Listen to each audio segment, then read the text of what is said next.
Hello, তো খুবই সুন্দর। সত্যপিতা ধন্যবাদ গুরু যিশুর নামে। এখন কি আছে না ভজন আছে, আর খুব সুন্দর ভজনের জন্য হাওড়া জেলা থেকে দিদিরা এসছে, আর সেই দিদিদের দ্বারা ভজন হবে।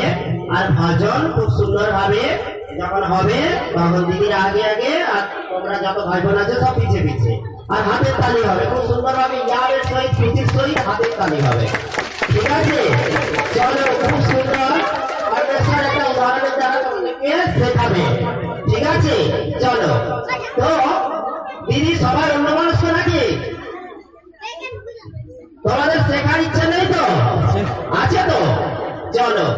তো একজন গ্রামে একজন মুনি থাকতেন, আর সেই মুনি মশাই যখন তার কাছে অনেকজন আসতো, তখন তার কাছে যে আসতো সে কি করতো, তার কাছে আসলে তার সমস্যা বলতো, আর খুব সুন্দর তার সমাধান হতো, সে খুব আনন্দ পেত।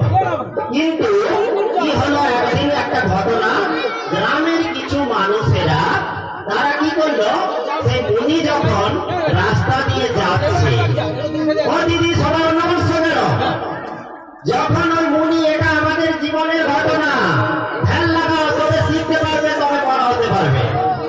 আমাদের প্রত্যেকের দিন প্রতিদিনের জীবনের ঘটনা, চলো মন লাগাও। কি ঘটনাটা না, মুনি মশাই রাস্তা দিয়ে হেঁটে হেঁটে যাচ্ছে, আর গ্রামের যারা তার বিরুদ্ধে কথা বলে, কি বলতে, তাদের বিরুদ্ধে কথা বলে না গ্রামের যারা, বলে না, তো মুনির পেছনে লাগার জন্য গ্রামের কিছু জন ছিল, ওরা কি করলো না, মুনি রাস্তা দিয়ে যাচ্ছে, আর রাস্তা দুধারে দাঁড়িয়ে দাঁড়িয়ে তারা একটু পিস পিস করে একে অপরের সঙ্গে বলতেছে, আরে জানি এর বাড়িতে সকাল হলে 100, 200, 300 দিন প্রতিদিন এত লোক আসে। আরে এ কি জানিস, এ হচ্ছে ভণ্ডমুনি। এ কি মুনি? ভণ্ডমুনি। আরে এর কাছে আসলে এ নাকি রোগ ভালো করে দিবে, এ নাকি অমুক হয়ে যাবে, এর কাছে আসলে মানুষ কত সুন্দর হয়ে যায় নাকি।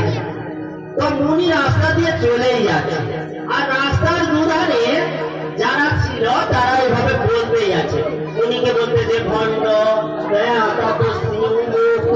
যা কিছু বলে এমন করে বলে যাচ্ছে। মুনি কখনো কারো